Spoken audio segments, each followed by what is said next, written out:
আল্লাহ পাক রব্বুল আলামিন সিদ্ধান্ত নিলেন যে দুনিয়া বানাবেন। ইসাত আসমান বানাইলেন 2 দিনে, জমিন বানাইলেন 2 দিনে। আসমান ও জমিনের ভিতরে হাজার হাজার মাখলুকাত আল্লাহ পাক বানাইলেন 2 দিনে। এই 6 দিনে তাম দুনিয়া সৃষ্টি করবার পর আল্লাহ পাক রব্বুল আলামিন হযরত আদম আলাইহিস সালাম, মা হাওয়া আলাইহিস সালামকে সৃষ্টি করে জান্নাত থেকে দুনিয়াতে পাঠিয়ে দিলেন। আদম আলাইহিস সালাম, মা হাওয়া আলাইহিস সালামের মাধ্যমে যখন কিছু মানুষ, কিছু আদম সন্তান দুনিয়াতে বেড়ে গেল, আল্লাহ পাকের হুকুমে হযরত আদম আলাইহিস সালাম বয়ান করা শুরু করলেন। সন্তানেরা সামনে বসে বয়ান শুনে আদম আলাইহিস সালাম বয়ান করেন। কতদিন বয়ান করছেন আদম নবী? প্রায় 1000 বছর পর্যন্ত আদম আলাইহিস সালাম বয়ান করছেন। এরপরে হযরত আদম আলাইহিস সালামের ইন্তেকালের পরে হযরত আদম পুত্র হযরত শীশ আলাইহিস সালাম নবী হলেন। উনি বয়ান করলেন, উম্মতেরা সামনে বসে বয়ান শুনলেন। শীশ আলাইহিস সালামের পরে হযরত ইদ্রিস আলাইহিস সালাম উনি নবী হলেন, উনি বয়ান করলেন। উনার পরে হযরত নূহ আলাইহিস সালাম নবী হলেন, উনি বয়ান করলেন। যারা সামনে এসে বসে হেদায়েত পেয়ে যায়। সুবহানাল্লাহ। এইভাবে নবীদের পরিবর্তন হইতে হইতে আশ্চর্য এক নবীর আগমন ঘটছে। কে সে? হযরত মারইয়াম আলাইহিস সালাম গোসল কইরা চুল শুকাইতেছেন একটা ব্যক্তিগত একটা বাউন্ডারির মধ্যে বৈশা।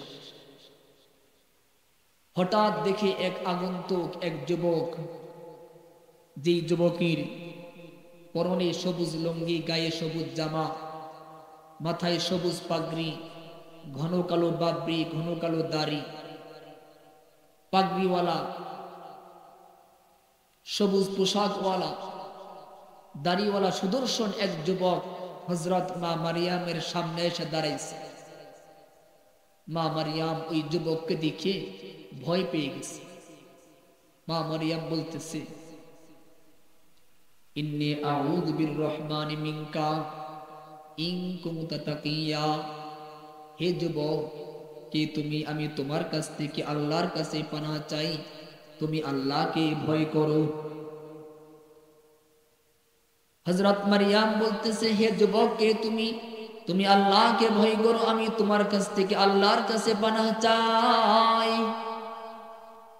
আগন্তুক ওই যুবক বলতেছে, মারিয়াম, পানাহ চাইয়া কোনো লাভ নাই। যে রবের কাছে পানাহ চাও, যে আল্লাহর কাছে পানাহ চাও, ওই আল্লাহ, ওই রবই আমারে পাঠাইছেন।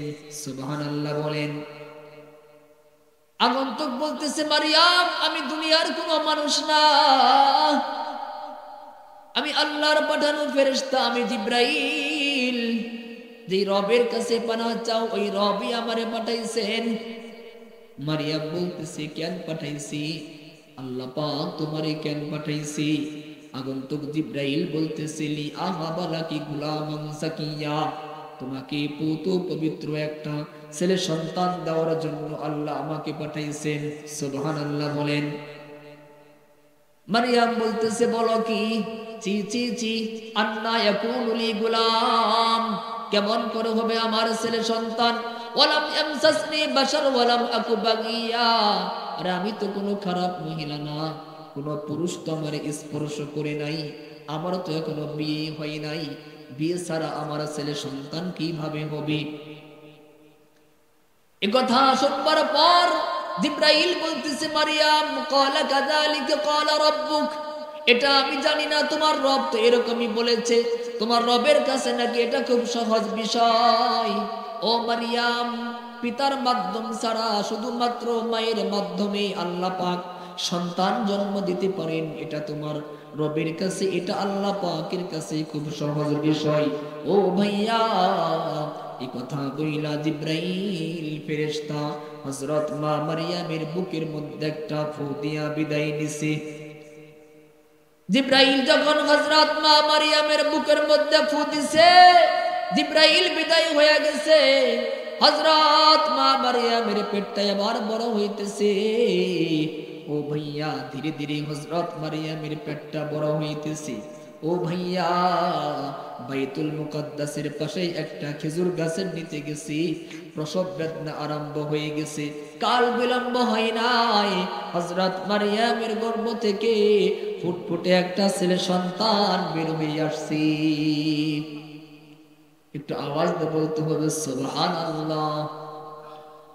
ও ভাইয়া, যখন এই দুনিয়ার কোন মা সন্তান প্রসব করে সন্তান জন্ম দেয়, সন্তানের মুখ দেখা মায়ের মন যায় খুশি হইয়া।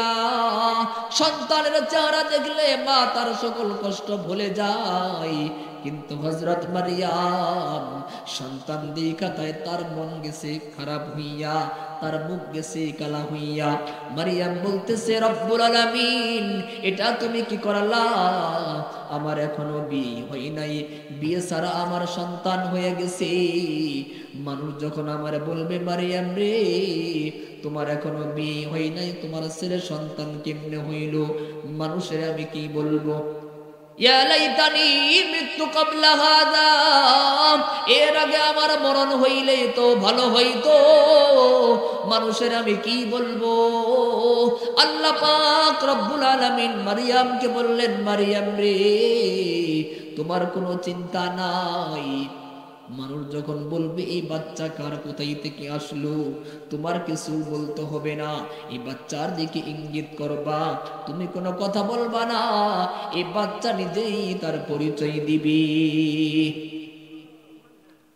ও মুসলমান, এবার যখন হযরত মা মারিয়াম শিশু নবী হযরত ঈসা আলাইহিস সালামকে কোলে লইয়া যখন ঘর থেকে বাইরে বের হইছে, হযরত ঈসা নবীকে শিশু নবীকে কোলে লইয়া যখন হযরত মারিয়াম বাইরে গেছে, গ্রামের মানুষেরা ভিড় জমাইছে। গ্রামের মানুষেরা বলতেছে, মারিয়াম, এটা কেমন করে সম্ভব? তোমার বিয়ে হয় নাই, বিয়ে ছাড়াই তোমার ছেলে সন্তান কিভাবে হইল? ভাইরে, গ্রামের মানুষেরা সমালোচনা করতেছে। একজন মানুষ আরেকজন মানুষকে বলে, আরে শুনছো কি হইছে? বলে, কি হইছে? দেখো না, ওই যে মারিয়াম, ওই যে বাইতুল মুকাদ্দাসের ভিতরে থাকে, বাইতুল মুকাদ্দাসের খেদমত করে, এত আল্লাহওয়ালা, এত ভালো মানুষ, ভিতরে ভিতরে দেখো কি করছি, বিয়ে ছাড়াই তার ছেলে সন্তান হয়ে গেছে।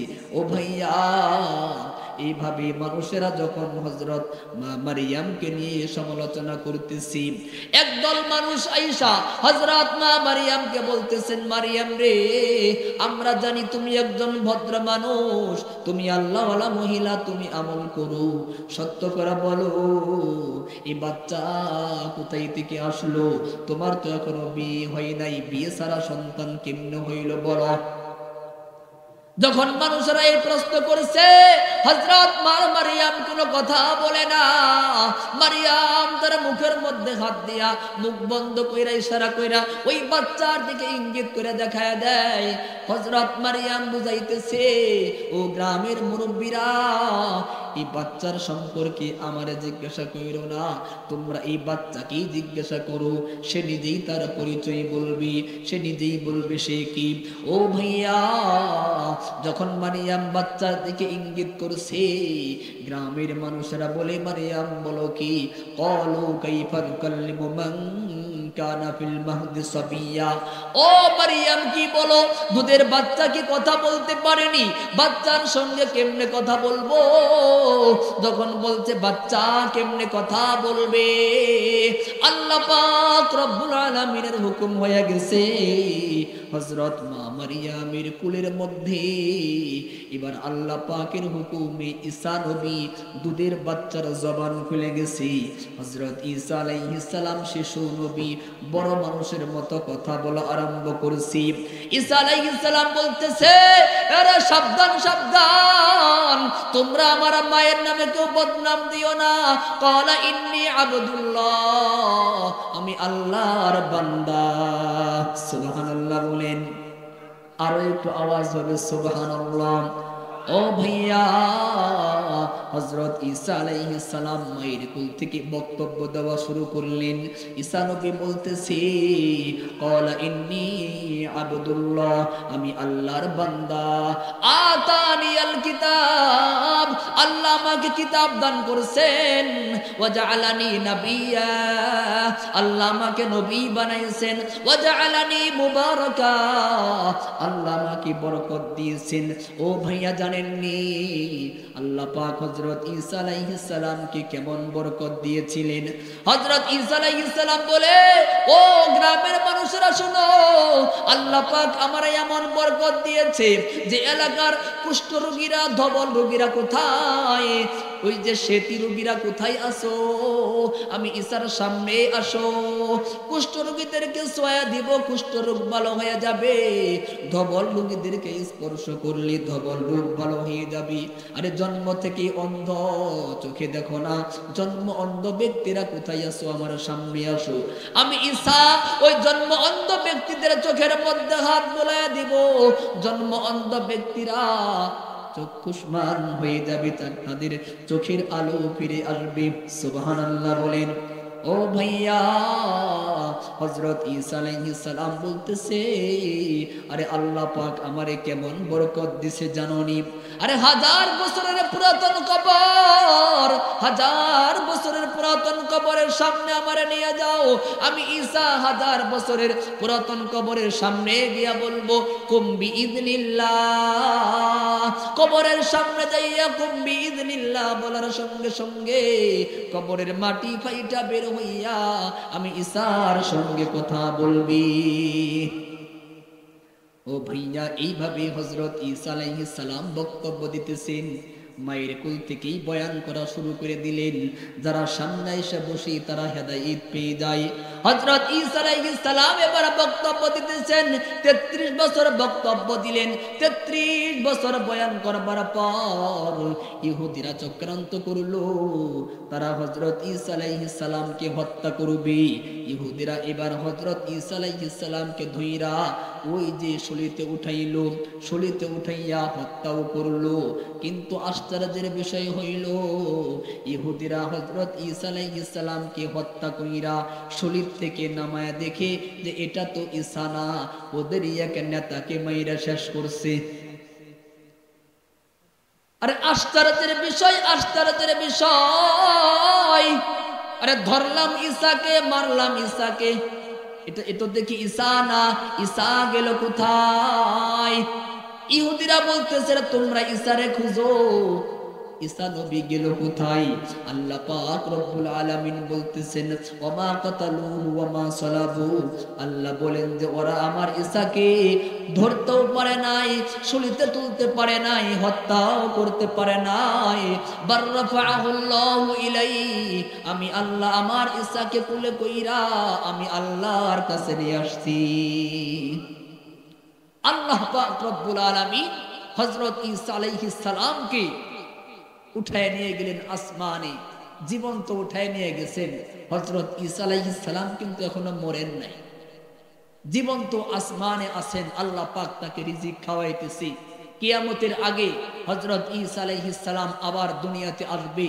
সিরিয়ার দামেস্কের একটা মসজিদের উপরে, যেই সিরিয়া থেকে স্বৈর শাসক থেকে যে সিরিয়াকে, সিরিয়ার মুসলিম মুজাহিদেরা যে সিরিয়াকে বিজয় করেছেন, ওই সিরিয়ার দামেস্কের একটা মসজিদের উপরে হযরত ঈসা আলাইহিস সালাম 2 জন ফেরেশতার পাখার উপরে ভর দিয়ে আসমান থেকে শু করে মসজিদের উপরে নেমে আসবেন। সুবহানাল্লাহ বলেন।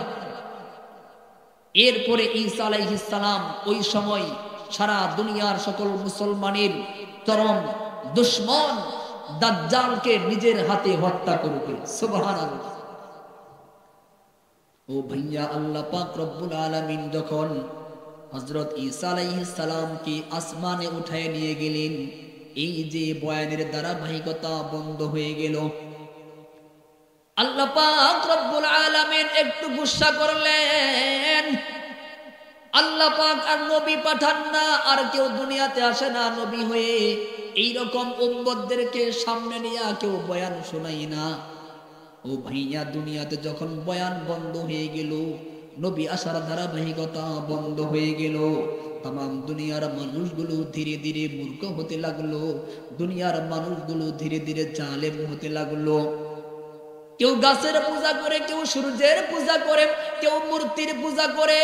ও ভাইয়া, কাবা ঘরের মধ্যে মূর্তি উঠাইলো, কাবা ঘরকে উলঙ্গ হইয়া তাওয়াফ করতে আরম্ভ করলো। মানুষগুলো এত জালেম হইল যে কোনো মানুষের যখন ছেলে সন্তান হইতো, মানুষগুলো আনন্দে মানুষকে মিষ্টি মুখ করাইতো, আনন্দ উল্লাস করত। কিন্তু যখন কোনো মানুষের কন্যা সন্তান হইতো, লজ্জায় ওই মানুষটা বাহিরে বের হইতো না। এমনও বহু জালেম বাবা আছে, যে জালেম বাবা ওই জামানায় নিজের কন্যাকে নিজের হাতেই জীবন্ত মাটির মধ্যে পুঁতে ফেলতো। নাউযুবিল্লাহ বলেন। ও ভাইয়া, এইভাবে যখন সারা দুনিয়া অন্যায়, অত্যাচার, জুলুম আর অবিচারে ভরে গেছে, তাম দুনিয়াতে মানুষগুলো যখন জুলুম, অত্যাচার, অন্যায়, অবিচারের মাধ্যমে সারা দুনিয়া যখন অন্ধকার হয়ে গেছে, আল্লাহ পাক রব্বুল আলামিন হযরত ঈসা আলাইহিস সালামকে আসমানে উঠায় নেওয়ার পরে প্রায় 600 বছর পর আল্লাহ পাক রব্বুল আলামিনের দয়া হইল যে আল্লাহ পাক সারা দুনিয়ার মানুষগুলোকে আবার হেদায়েতের পথ দেখাবেন। আল্লাহ পাক সারা দুনিয়ার মানুষগুলোকে আবার জান্নাতের পথ দেখাবেন। আল্লাহ পাক এই যে মিম্বার কায়েম করবেন, আবার এই বয়ান শুরু করবেন। প্রায় 600 বছর পর আল্লাহ পাক রব্বুল আলামিন এবার আমাদের নবীজি মুহাম্মদুর রাসূলুল্লাহ সাল্লাল্লাহু আলাইহি ওয়াসাল্লাম, যিনি হলেন সাইয়্যিদুল আম্বিয়া, যিনি হলেন আশরাফুল আম্বিয়া, যিনি হলেন খাতামুল আম্বিয়া, আমাদের নবীজিকে আল্লাহ পাক রব্বুল আলামিন প্রধান বক্তা বানাইয়া নবীজিকে সারা দুনিয়ার জুলুম, অত্যাচারের অন্ধকারকে দূর করবার জন্য, সারা দুনিয়ার হেদায়েতের সূর্য বানাইয়া আল্লাহ পাক আমাদের নবীজিকে মক্কা নগরীতে নবী বানাইয়া পাঠাইলেন। নবীজি আসলেন দুনিয়াতে সকল নবীর পরে প্রধান বক্তা হয়ে। নবীজি আসার পর যখন নবীজির বয়স 40 হইল, নবুয়ত পাওয়ার পরে নবীজি বয়ান করা শুরু করলেন। কতদিন বয়ান করছেন? ও ভাইয়া, মাত্র 23 বছর বয়ান করছেন। মক্কা নগরীতে 13 বছর, মদিনায় 10 বছর। এই 23 বছর বক্তব্য দেওয়ার মাধ্যমে, নবীজির মাধ্যমে সারা দুনিয়াতে মাশরিক থেকে মাগরিব পর্যন্ত, শিমাল থেকে জনুব পর্যন্ত সারা দুনিয়াতে ইসলামের বাণী, কোরআনের বাণী, নবীজির নবুয়াতের নূর ছড়ায় গেছে, নবীজির নবুয়াতের নূর ছড়ায় গেছে। সুবহানাল্লাহ বলেন। এটা কিভাবে সম্ভব হইল? পূর্ব যুগের নবীদের এরিয়া ছিল ছোট। এক একজন নবীকে আল্লাহ পাক দুনিয়াতে পাঠিয়েছিলেন, দায়িত্ব দিয়েছেন কোনো একটা কওমের, কোনো একটা দেশের। আল্লাহ পাক আমাদের নবীজিকে নবুয়ত দিয়েছিলেন। আমাদের নবীজির এরিয়া হলো মাশরিক থেকে মাগরিব, শিমাল থেকে জনুব, সারা দুনিয়া একজন নবীর মাধ্যমে, একজন মানুষের মাধ্যমে সারা দুনিয়াতে ইসলামের বাণী, কুরআনের বাণী, নবীজির নবুয়তের সুর কিভাবে, নবীজির নবুয়তের নূর কিভাবে ছড়ায় পড়লো, নবীজির মূল পাওয়ারটা কি ছিল? ও ভাইয়া, আল্লাহ পাক রব্বুল আলামিন নবীজিকে যে পাওয়ার দিয়েছিলেন, যে ক্ষমতা দিয়েছিলেন, ওই পাওয়ারগুলোর মধ্যে একটা পাওয়ার হলো আল্লাহ পাকের পক্ষ থেকে দেওয়া রহমত। সুবহানাল্লাহ বলেন। ও ভাইয়া, আল্লাহ পাক নবীজিকে এমন রহমত দিয়েছিলেন, আল্লাহ বলেন যে ওয়া আরসালনাকা ইল্লা রাহমাতাল লিল আলামিন, আমি আমার হাবিবকে সারা দুনিয়ার জন্য রহমত বানাইয়া পাঠাইলাম।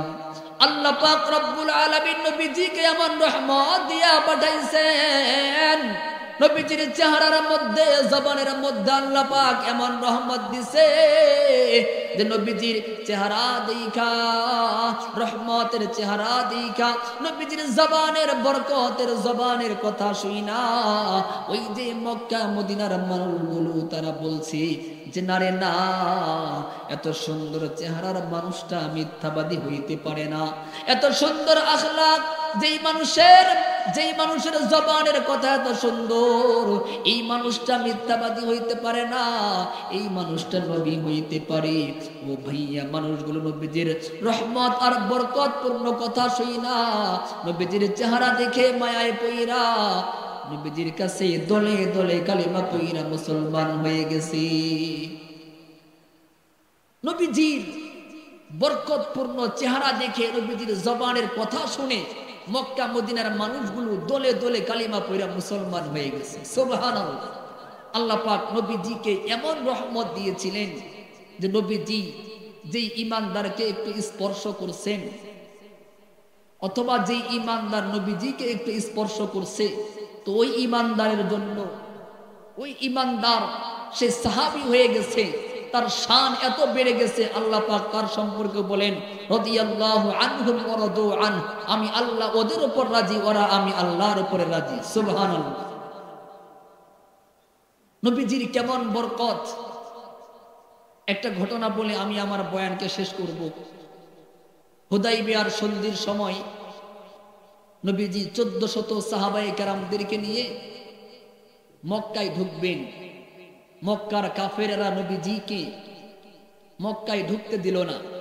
অনেক লম্বা কথা, অনেক চুক্তি লেখা হলো, শান্তি চুক্তি করা হলো। তো যখন মক্কার কাফেরেরা নবীজিকে মক্কায় ঢুকতে দিল না, নবীজি সাহাবায়ে কেরামদেরকে বললেন, তোমরা এখানে তাবু করো, আমরা এখানে কয়েকদিন থাকব। তো সাহাবায়ে কেরাম তাবু করলেন। যখন নামাজের সময় হয়, হযরত বেলাল রাদিয়াল্লাহু আনহু আজান দেয়, নবীজির ইমামতিতে নামাজ হয়। তো একদিন জোহরের নামাজের সময় নবীজি হযরত বেলালকে বললেন, বেলাল তুমি আজান দাও। হযরত বেলাল রাদিয়াল্লাহু আনহু আজান দিচ্ছে, আর পাশেই একটু দূরে মুশরিকের কিছু ছেলেপেলেরা হযরত বেলালের আজানকে ভেঙ্গাইতেছে। ভেঙ্গানো বুঝেন তো, পোলাপান যা শুনে কায়দা করে তাই আর একটু অন্যরকম ভাবে বলার চেষ্টা করে।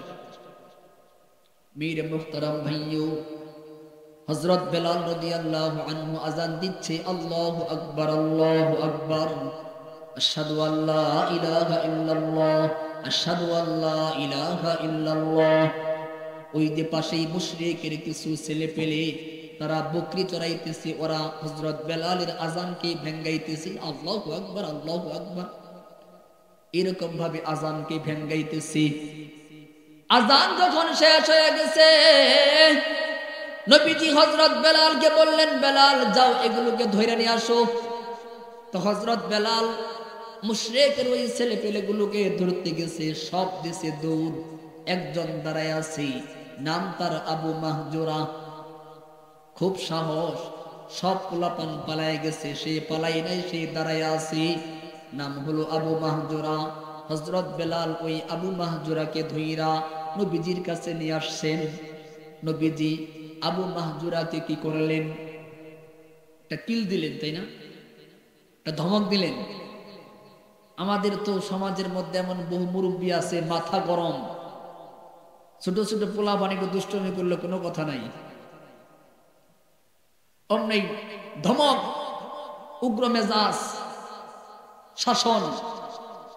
এমন বহু বাবা আছে যে তার সন্তান ছেলে মেয়ে একটু ভুল করলে, একটু দুষ্টমি করলে কোনো কথা নাই, চোখ গরম করে সন্তানকে ধমক দিয়ে, উগ্র মেজাজ দিয়ে সন্তানকে কথা বলে, ঠিক না?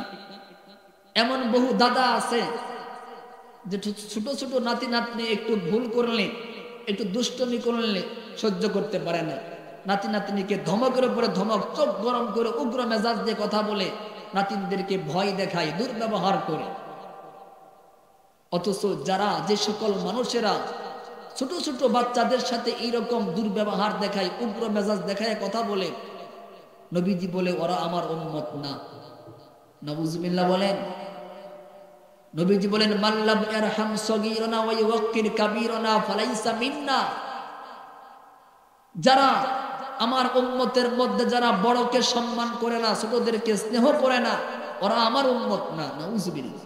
জন্য নবীজির খাঁটি উম্মত হতে চাইলে বড়কে সম্মান করতে হবে, ছোটকে স্নেহ করতে হবে। যখন আপনার ছেলে, আপনার নাতি নাতনি, ছোট ভাই বোন, তারা তো ছোট, তারা তো দুষ্টমি করবে, ভুল করবে, এটাই স্বাভাবিক। তো তারা ভুল করলে তাদেরকে সুন্দরভাবে বুঝাইতে হবে যে বাবা কাজটা এইভাবে করো না, মানুষে খারাপ বলবে, আল্লাহ তোমাকে গুনাহ দিবে, পাপ লিখবে। তুমি এইভাবে করো, এইভাবে চলো, কাজটা এইভাবে করো, মানুষে ভালো বলবে, আল্লাহ পাক তোমার উপরে খুশি হবে, তুমি অনেক বড় হয়ে যাইবা। যদি এইভাবে ছোট্ট ছোট্ট ছেলে মেয়েদেরকে আদর করে বুঝাইতে পারেন, তাহলে ওই ছেলে মেয়েগুলোর অন্তরে আপনার প্রতি সম্মান আর ভক্তি শ্রদ্ধা সৃষ্টি হবে। সে আপনাকে সম্মান করবে, সেও ভদ্র হবে, মানুষের মতো মানুষ হবে। সুবহানাল্লাহ বলেন। এর জন্য বড়কে সম্মান করতে হবে, ছোটদেরকে স্নেহ করতে হবে, আদর করতে হবে। মেরে মুখতারাম ভাইও, যখন হযরত বেলাল রাদিয়াল্লাহু আনহু মুশরিকের ওই সন্তান ছোট্ট ছেলে আবু মাহজুরাকে ধইরা নবীজির কাছে নিয়ে আসছে, নবীজি আবু মাহজুরাকে দেখা আবু মাহজুরার সাথে এমন একটা আদর, এমন একটা মহব্বতের আচরণ করছেন যে আবু মাহজুরা নবীজির উপরে খুশি হয়ে গেছে। নবীজি আবু মাহজুরাকে বলতেছে, কি বললা বলো, এতক্ষণ কি বললা আমার সঙ্গে বলো। আবু মাহজুরা বলে না। নবীজি তার রহমতের হাত, বরকতের হাত আবু মাহজুরার মাথার উপরে রাইখা একটু আদর করছেন। যখন রহমতে আলম নবীজির হাত ওই ছোট্ট বাচ্চা আবু মাহজুরার মাথার উপরে পড়ে গেছে, এবার আবু মাহজুরা নবীজির সঙ্গে আজান শিখতেছে। নবীজি আবু মাহজুরাকে আজান শেখাইতেছে। নবীজি বললেন, বলো আল্লাহু আকবার, আল্লাহু আকবার। মুশরিকের ওই সন্তান ছোট্ট ছেলে আবু মাহজুরা সেও বলতেছে আল্লাহু আকবার, আল্লাহু আকবার। নবীজি বললেন, বলো আশহাদু আল্লা ইলাহা ইল্লাল্লাহ। আবু মাহজুরা এবার সে বলে না, এদিক ওদিক তাকাই কিন্তু বলতে চাই না, কারণ বয়স তো ৮-১০ বছর বয়স। সে জানে আমাদের ধর্মে এটা বলা যায় না, বলতেছে না। এদিক ওদিক তাকাইয়া আস্তে করে বলছে আশহাদু আল্লা ইলাহা ইল্লাল্লাহ, যেন কেউ না শুনে আস্তে করে বলছি। নবীজি বললেন, আবু মাহজুরা ভয়ের কোনো কারণ নাই, গলা ছাইরা আওয়াজ দেয়া বলো আমি নবী তোমার পাশে আছি, ভয়ের কোনো কারণ নাই। এবার মুশরিকের সন্তান আবু মাহজুরা নবীজির সঙ্গে গলা ছাইরা আওয়াজ দেয়া বলছে আশহাদু আল্লা ইলাহা ইল্লাল্লাহ। নবীজি বললেন, বলো আশহাদু আন্না মুহাম্মাদার রাসূলুল্লাহ। এবারও আবু মাহজুরা বলতে চাই না, এদিক ওদিক তাকায়া আস্তে করে বলছেন আশহাদু আন্না মুহাম্মাদার রাসূলুল্লাহ, যেন কেউ না শুনে। নবীজি বললেন, আবু মাহজুরা রে, ভয়ের কোনো কারণ নাই, গলা ছাইরা আওয়াজ দেয়া বলতে হবে।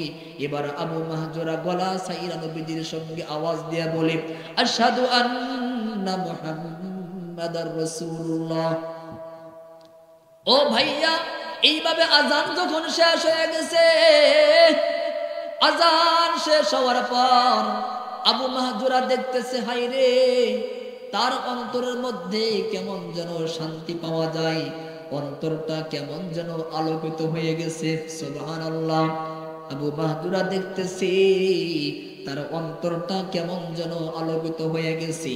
আবু মাহজুরা এবার নবীজিকে বলতেছে, নবী গো, ওগো নবীজি, এতক্ষণ আপনি আপনার নাম আর আপনার আল্লাহর নাম আমার জোর করে বলাইছেন। ওগো নবীজি, আর জোর করে বলাইতে হবে না, আমি দেখতেছি যে আপনার নাম আর আপনার আল্লাহর নাম আমার অন্তরের মধ্যে জমা হয়ে গেছে। ওগো নবীজি, আমিও আপনার দলের হতে চাই, আমিও মুসলমান হতে চাই, আপনি কি মুসলমান বানাবেননি? ও ভাইয়া, নবীজি বললেন, অবশ্যই বানাবো। আবু মাহজুরা মুশরিকের ওই ছোট্ট ছেলে, মুশরিকের সন্তান, নবীজির আদর মাখা ভালোবাসার ওই আদব দেখে, ওই স্নেহ দেখার পরে সেই নবীজির কাছে কালিমা পয়রা মুসলমান হয়ে যায়। সুবহানাল্লাহ। আবু মাহজুরা কালিমা পয়রা মুসলমান হয়ে গেছে। নবীজি আবু মাহজুরাকে বললেন, আবু মাহজুরা, আজানও শিখলা, কালিমা পয়রা মুসলমানও হইলা, আচ্ছা ঠিক আছে, যাও, আমি নবী তোমার এই এলাকার মুয়াজ্জিন বানায় গেলাম। ও ভাইয়া, নবীজি আবু মাহজুরাকে ওই এলাকার মুয়াজ্জিন বানায় গেছেন। ঠিক 2 বছর পর যখন মক্কা বিজয় হয়েছে, আবু মাহজুরা সেও তো মোটামুটি বড় হয়ে গেছে। আবু মাহজুরা হলো ওই এলাকার মুয়াজ্জিন। এখন সে আজান দেয়। কিভাবে আজান দেয় জানেননি? বুখারী শরীফে অধ্যায় আছে বাবু তারজিইল আজান, আজানের সময় তারজি করা। যে ঘটনা আপনাদেরকে শোনাইতেছি এটা হলো বুখারী শরীফের হাদিস। আবু মাহজুরা আজান দেয়, আল্লাহু আকবার, আল্লাহু আকবার, আশহাদু আল্লা ইলাহা ইল্লাল্লাহ, আশহাদু আল্লা ইলাহা ইল্লাল্লাহ, আশহাদু আন্না মুহাম্মাদার রাসূলুল্লাহ, আশহাদু আন্না মুহাম্মাদার রাসূলুল্লাহ। ও ভাইয়া, এইভাবে আবু মাহজুরা আজান দেয়। একবার আশহাদু আল্লাহ খুব জোরে বলে, আবার আশহাদু আল্লাহ আস্তে বলে, আশহাদু আন্না মুহাম্মাদার রাসূলুল্লাহ আস্তে বলে, একবার আবার জোরে বলে এইভাবে আজান দেয়। এলাকাবাসী মুসল্লিরা বলে, আবু মাহজুরা রে, এ কেমনে আজান দাও? একবার আস্তে বলো, শোনাই যায় না, আবার জোরে বলো, শোনা যায়। মুয়াজ্জিন মানুষ, এক তালে আজান দাও, এ কিভাবে আজান দাও?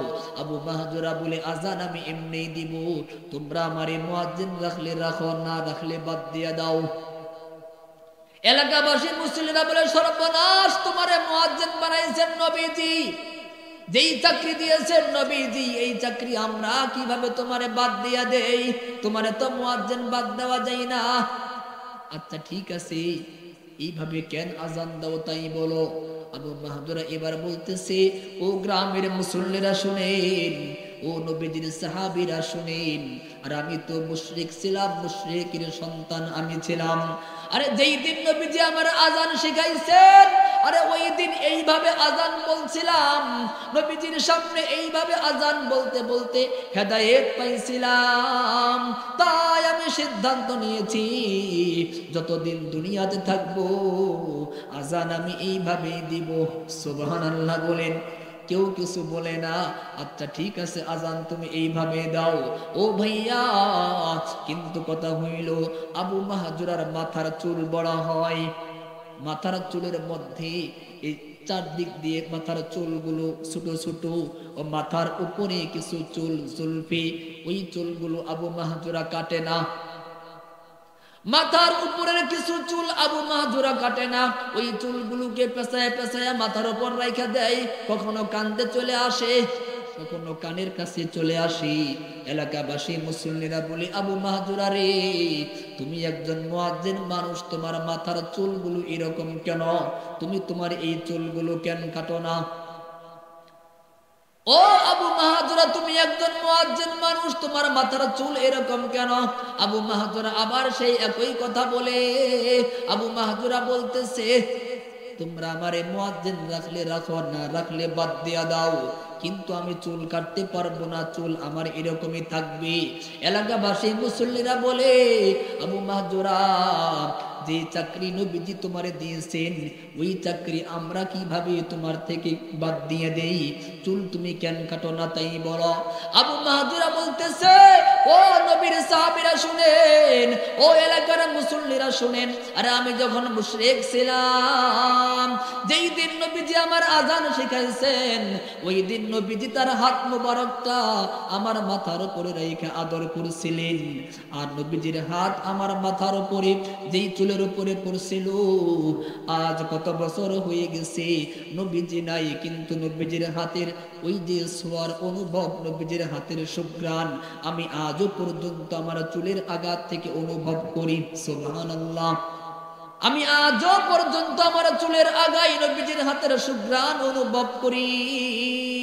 এই জন্য নবীজির মহব্বতে এই চুলগুলো কাটতে পারতেছি না। আরে মন বলতেছে বেশি দিন দুনিয়াতে বাঁচবো না, আরে কয়েকদিন পরেই তো মারা যাব। আর আমার মৃত্যু যখন হয়ে যাবে, আমার মৃত্যুর পর যখন ওই হাসরের ময়দান হবে, হাসরের ময়দানে আল্লাহ পাক যখন আমারা বলবে, আবু মাহজুরা কি আমল করছো দেখাও, কি নিয়ে আসছো দেখাও, সেই দিন আমি আমার আল্লাহকে বলবো, আল্লাহ আমল কিছু করতে পারি নাই, তবে তুমি আমার চুলের এই আগাগুলো পরীক্ষা করে দেখো, আমার চুলগুলো পরীক্ষা করে দেখো, আমার চুলের আগাতে তোমার হাবিবের হাতের ছোঁয়া লাইগা আছে। আর যেই সাহাবীর চুলের মধ্যে নবীজির হাত পড়ে গেছে, যার মাথার উপরে নবীজির হাত লাগছে, তার কি কোনো চিন্তা আছে? তার জন্য জাহান্নামের আগুন হারাম হয়ে জান্নাত ওয়াজিব হয়ে গেছে। সুবহানাল্লাহ, জান্নাত ওয়াজিব হয়ে গেছে। মুহতারাম হাজিরিন, নবীজি একজন নবীর মাধ্যমে, একজন মানুষের মাধ্যমে সারা দুনিয়াতে ইসলামের বাণী, কুরআনের বাণী ছড়ায় পড়ছে। নবীজির এক নাম্বার পাওয়ার ছিল আল্লাহ পাকের পক্ষ থেকে দেওয়া রহমত। আল্লাহ বলেন, ওমা আরসালনাকা ইল্লা রাহমাতাল লিল আলামিন, আমি আমার হাবিবকে সারা দুনিয়ার জন্য রহমত বানায় পাঠাইছি। সুবহানাল্লাহ। নবীজির আরেকটা পাওয়ার ছিল, সেটা হলো কুরআনুল কারীম। কুরআনুল কারীমের মাধ্যমে সারা দুনিয়াতে ইসলামের বাণী ছড়ায় পড়ছে। কুরআন নবীজির এমন একটা মুজিজা যে এই কুরআনের সঙ্গে যার ছোঁয়া লাগবে, কুরআন তাকে দামি বানায়া দিবে। সুবহানাল্লাহ।